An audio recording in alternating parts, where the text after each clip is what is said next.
CBSE का महाघोटाला। NEET में आए 300 नंबर, 12वीं बोर्ड में मिले सिर्फ 3 अंक, सही जवाबों पर भी थमा दिया जीरो। नमस्कार, आप देख रहे टीवी 12, मैं हूं आपके साथ अपराजिता सिंह। देश भर में इन दिनों रिजल्ट और कॉपियों की रीचेकिंग को लेकर एक ऐसा सनसनीखेज और रोंगटे खड़े कर देने वाला मामला सामने आया है, जिसने सीबीएसई बोर्ड के दावों की धज्जियां उड़ाकर रख दी है।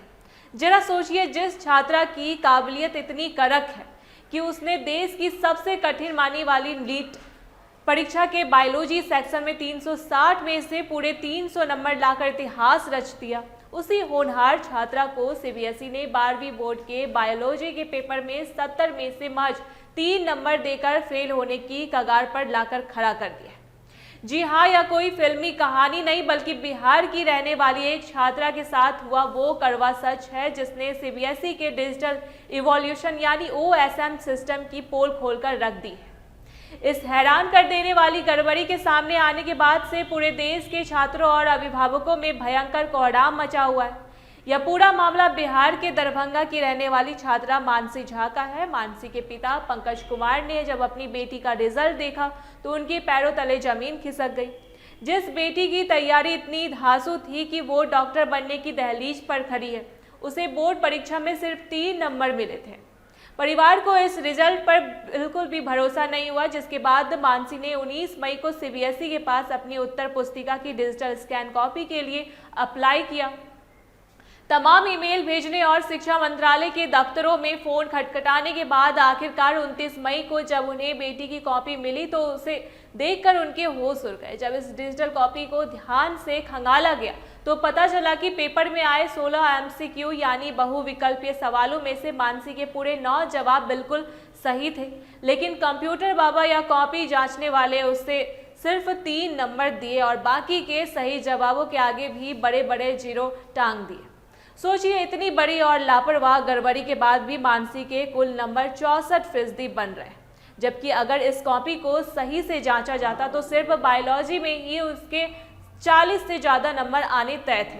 अब सबसे बड़ा सवाल यह उठता है कि मानसी जैसी जो छात्राएं दूर दराज के गांव और कस्बों में रहती हैं, जो इतनी बड़ी गड़बड़ी के खिलाफ आवाज़ उठाने दिल्ली नहीं आ सकती, उनके भविष्य के साथ यह सिस्टम कितना बड़ा खिलवाड़ कर रहा है। लेकिन बात सिर्फ मानसी झा की नहीं, इस समय सीबीएसई के इस डिजिटल चेकिंग सिस्टम के खिलाफ पूरे देश से विरोध की आवाजें बुलंद होने लगी है। सीबीएसई ने खुद 26 मई को जो डाटा जारी किया था, वह इस गड़बड़ी की कहानी खुद बयां कर रहा है। बोर्ड के मुताबिक 11,61,959 छात्रों में से अब भी 2 लाख से ज़्यादा बच्चों को उनकी मांगी गई स्कैन कॉपियाँ नहीं मिल पाई। इस लेट लतीफ़ी को लेकर बोर्ड की तरफ से कोई नया और संतोषजनक अपडेट नहीं दिया जा रहा है। इसी बीच सुप्रीम कोर्ट के जाने माने वकील विनीत जिंदल ने सीबीएसई को एक कड़क चिट्ठी लिखकर चेतावनी दी है। उनका कहना है कि उन्हें 100 से ज़्यादा ऐसे छात्रों के ईमेल मिले हैं जो अपनी डिजिटल कॉपियों के लिए दर दर भटक रहे हैं और आज के पुनर्मूल्यांकन यानी री इवोल्यूशन की प्रक्रिया भी शुरू हो चुकी है। ऐसे में जिन बच्चों को कॉपियां ही नहीं मिली, वो आखिर किस आधार पर चैलेंज करेंगे।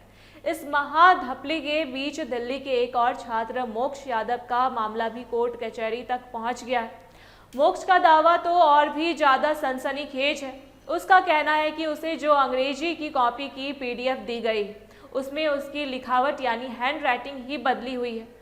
इतना ही नहीं, उसने परीक्षा के दौरान जो सप्लीमेंट्री यानी एक्स्ट्रा कॉपी ली थी, उस स्कैन कॉपी में कई पेज बिल्कुल खाली छूटे हुए हैं। जब मोक्ष की तरफ से सीबीएसई को इस धांधली के खिलाफ लीगल नोटिस भेजा गया तो बोर्ड ने सीना ठोक कर दावा कर दिया कि ये कॉपी मोक्ष यादव की ही है। अब बोर्ड की इस हेकड़ी को तोड़ने के लिए मोक्ष यादव वकील विनीत जिंदल के जरिए हाईकोर्ट का दरवाजा खटखटाने की पूरी तैयारी कर चुके हैं।